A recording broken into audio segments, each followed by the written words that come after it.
Make sure it's a quality. You don't want the cheap stuff. I've actually had some of the cheaper stuff that somebody has brought in with us for us to use for them, and it had no protection at all.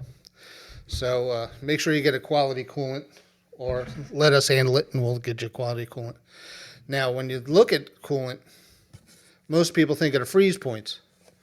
So when you go down and you have it tested for the winter time, we usually see minus 34, minus 50. You know, then that's where it needs to be.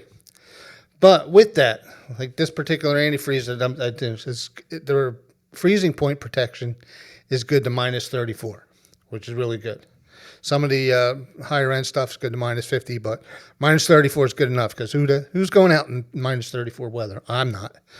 So, but now with that, it's also contingent that the boiling point is good. If you got minus 34, you're seeing plus 265. Most engines operate around 220, 215.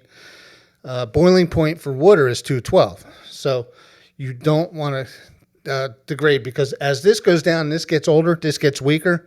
This might be, good to minus 15, but this boiling point is only going to be good to maybe 200. You get to 0, it's only going to be good to, maybe 180. So you're losing your cooling protection as well as your freezing point.